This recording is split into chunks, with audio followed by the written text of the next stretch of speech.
Africa is considered the poorest continent on Earth. In a 2021 UN report, Africa played host to 33 of the world's least developed countries, over 2 times the number in the rest of the world. Colonialism has some role to play here. Since the late 1800s, imperial European powers have sought to invade, occupy, and exploit African nations. Brutally violent campaigns led by imperialists made it difficult for African nations to develop economically. But many countries, not just in Africa, were colonised. This can't be the only reason for Africa's poverty today.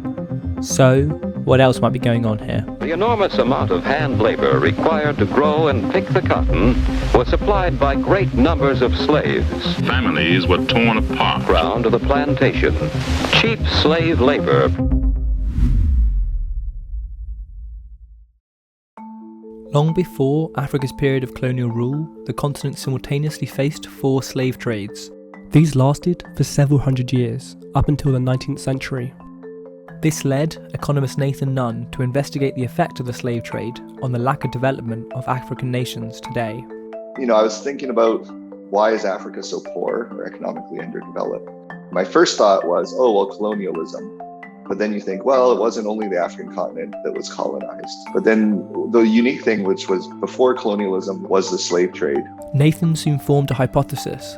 He thought that those countries which had more of their population taken away by the slave trade might likely be the same nations which were poorer and less developed today. But this was just a theory, which needed to be backed up with empirical evidence and data. It turns out that there was already a database which detailed thousands of slave trade voyages from Africa. This had been compiled by historians from various records, such as ship registrations and voyage plans. This allowed Nathan to calculate the number of slaves shipped from each different port across Africa, and therefore he could know the number of individuals taken from each coastal country, which would allow him to start to test his hypothesis. But there was an issue. Just because a large number of slaves were shipped from a country did not mean that the individuals necessarily came from that coastal nation. Slaves were often transported long distances from one country to another. Just because an individual was shipped from the coast of Nigeria, for example, that doesn't mean that they were captured in Nigeria or anywhere near that. They were often marched or transported hundreds of kilometers, even thousands of kilometers. To solve this problem, Nathan needed to know the ethnicity of slaves.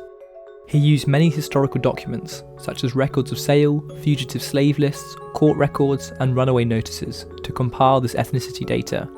This allowed him to differentiate between those slaves which had been taken from coastal nations and those which had been transported long distances from other nations towards coastal ports.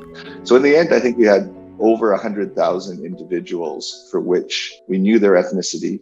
But this information was limited to the transatlantic slave trade, the movement of slaves from Africa to the Americas.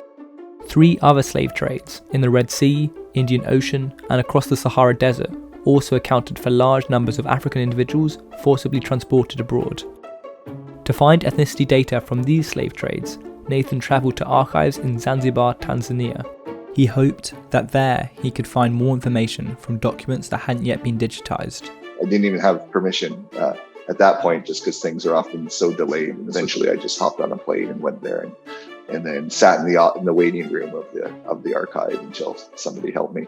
Thankfully, Nathan did find the data on ethnicities which he needed to continue his research. With this in hand, Nathan was finally able to discover whether those countries which had been worse affected by the slave trade really were the countries which struggle most economically today. Let's start to consider Nathan's findings by plotting them on a chart. Along the x-axis is the log number of slaves taken for a given area. The further to the right, the greater the number of slaves taken from that country. Along the y-axis is the log real GDP per capita. Simply put, this is the average income of the individuals living in each country. Add in all the African nations and you can start to see a trend. Take Namibia for example. It experienced a relatively small slave trade and also happens to have a relatively high average income today compared to other African nations. In contrast, Nigeria was greatly affected by the slave trade and today has a relatively low average income. Drawing the correlation, and it starts to become clear that those nations which face greater levels of slave exports today have lower levels of wealth. The African countries that are poorest today are the ones from which the most people were taken. But why might this be? What appears to be going on here is that those countries which were exploited more by the slave trade suffered lower levels of trust. The entrapment of slaves resulted in infighting within the affected nations. My co-author, Leonard Wanchikan, I mentioned he was from southern Benin. When he learned about the research or saw me present, the immediate thing he thought about was trust.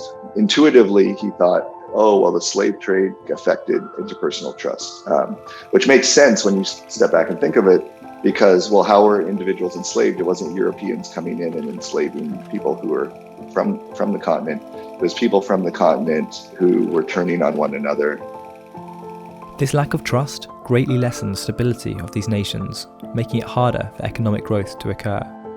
So, African countries are, to some extent at least, so poor today because of the historical effects of the slave trade.